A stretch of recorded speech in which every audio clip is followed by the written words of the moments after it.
This, to me, is the problem with Democrats in America right now, is we're willing to be complicit to Donald Trump to let this pass through when we have all the leverage right now there is. An eye-popping scene on the Senate floor this past week when New Jersey Senator Cory Booker lashed out at fellow Democrats who are trying to push through a series of policing bills with the support of the GOP. For months, Booker has been fighting the Trump administration, contending it is improperly withholding sizable sums of public safety funds to blue states like New Jersey to force them to adhere to the president's agenda. Booker blocked those bipartisan bills because he said they failed to protect Democratic states like his own. But there was a larger message the senator later told me was also at play. Things got really heated this week on the Senate floor with your Democratic colleagues over these policing bills. You obviously are concerned about the impact that this would have on your state, but you're really also trying to send a larger message to your party about how to fight back against Trump, are you not?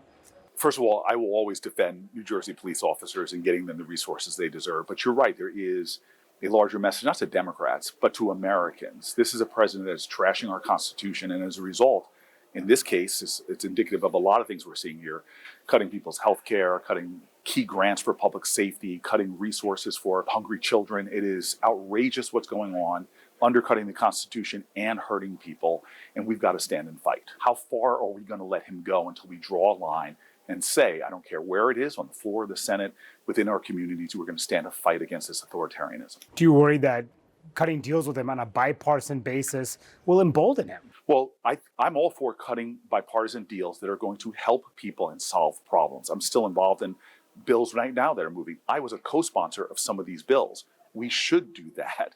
But when Donald Trump passes an executive order that undercuts those bills and says, wait a minute, I have the power now to decide which states and which cities get these grants, and I'm going to exclude all of New Jersey, all of New York, all of California, all of Washington. That should be unacceptable to everyone. And for your party more specifically, I'm wondering how you see the way forward for your party. You've seen public opinion polls. The Democratic brand is worse than the Republican brand in several polls. One, how much does that concern you? And two, what do you have to do to regain credibility as Democrats with voters? So Democrats will lose credibility if they're concerned about the Democratic Party. Democrats will gain credibility when we're concerned about the American people. I love this about my caucus. When the doors are closed and the 47 of us are in a room, the conversation isn't about the party. It's about how are we going to fight for health care? How are we going to fight against all the firings of veterans? How are we going to fight against these tariffs that are raising costs? To focus on people and let the politics take care of itself, because this is a time where there's declining trust in all of elected leadership. And I think the way you earn trust and build trust, it's to show that you're willing to stand and you're willing to fight. Are you worried that there's not enough that's happening right now in your party? I'm going to continue to do what leadership is. Leadership is not a title or a position. It is action and example. And what I want to see more people doing is not doing what some law firms have done, bend the knee to Donald Trump. Not doing what some universities have done, bend the knee to Donald Trump. We see major corporations who want some merger approval, not standing up on principle, but bending the knee to Donald Trump. That, to me, is outrageous. History are going to remember these people for their complicity in what is a guy that's going to severely try to undermine our government, who already incited a riot on our Capitol. This is a moment in history where people are going to ask, where did you stand? Did you bow to an authoritarian leader, or did you stand strong and fight?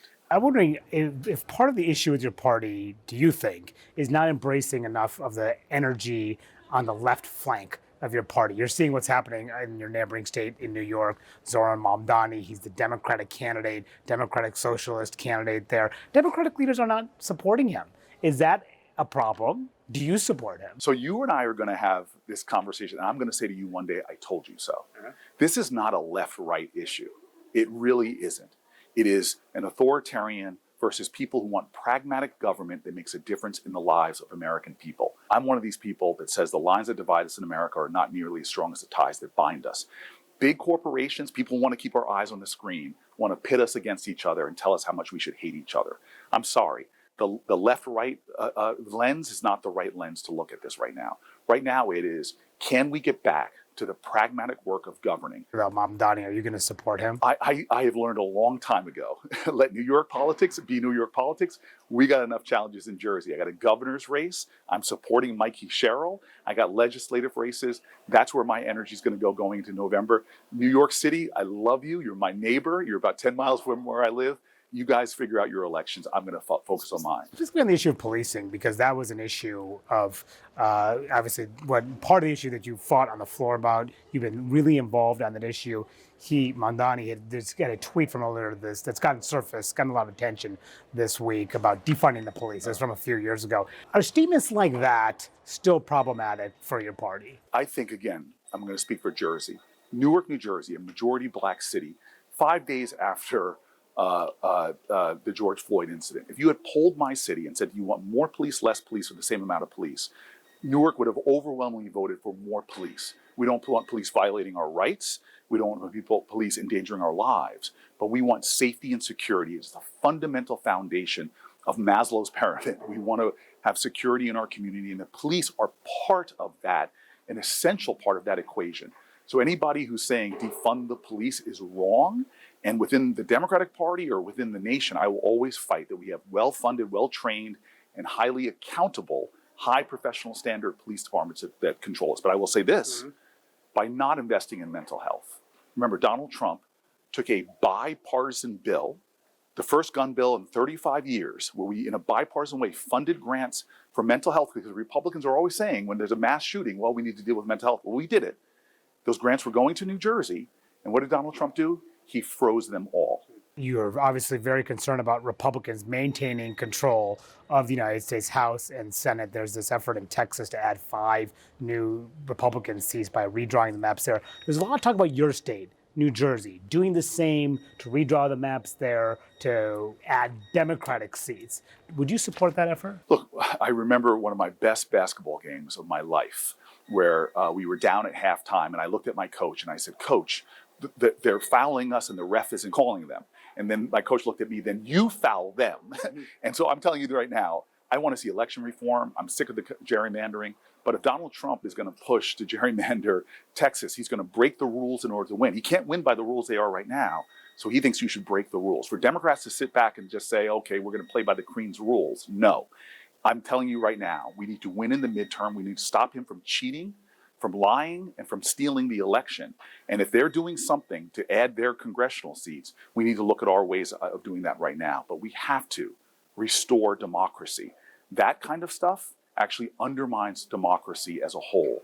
And we need leaders who are going to say, this is wrong, and we need to get back to passing the legislation that Democrats have proposed, which is an end to partisan gerrymandering. Partisan gerrymandering on their side, partisan gerrymandering on our side. And that's why I'm supporting the John Lewis Voting Rights Act. That's why I'm supporting what was H.R. 1 in the last time that Democrats controlled it, which are to end these kind of voting games that are being played and allow for fair elections. And we should all be standing up and saying that. I know you got to go. My last question to you is, everything you're saying here sounds like a 2028 platform. Is that right? I just want to say to Jersey, I am running for re-election in 2026. Please support me. Go to CoryBooker.com. Please.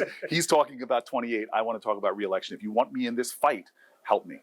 Okay. All right. Well, I appreciate the time. Thank you. Thanks for chatting. Thank you very much. Yes. Appreciate you. All right, my excellent panel is back. I mean, this is obviously a debate about tactics within the Democratic Party when they have not been able to figure out their footing at this moment. No, and I think you've seen this fight happening before. We saw it with the last government spending bill where Democrats were divided about whether they do an intense, aggressive fight going after Republicans in the Trump administration, or if they step back and let Republicans eat their own and swallow their mixed messaging. Which Booker very much does not want. No, and he's clearly leaning into the idea that he needs to be a voice pushing back. And you brought up the polling, which I thought was a fun question, because Democrats are underwater in terms of polling. So what better thing to do than to go after your own party to kind of help you in 2028, perhaps. Yeah, this is the polling is really interesting here because Donald Trump is underwater on a host of issues. But if you ask people about those same issues, do you prefer the Republican Party? Do you prefer the Democratic Party? Republicans still tend to lead on those issues. Yeah. People just don't trust Democrats to lead on those issues. So I think it's the choice for the Democrats right now is, do we just set ourselves up as at all costs against Donald Trump type party? That could be a winning message because there is significant enthusiasm against President Trump right now. Serious 2028 contender, Booker? For sure, if he wants to be, but he was not that successful the first time around. I spent a lot of time with him on the campaign trail. He didn't quite click, but the answer to the question that you asked, of course this is about 2028. Yeah. It's the opening bell for that. But Trump used to unify Democrats. Now he's dividing them, and they need to figure out a way beyond Think that. he's going to run? I think he's hopeful to be in a posture to run. Yes, that's a good way to put it. There's no question about that.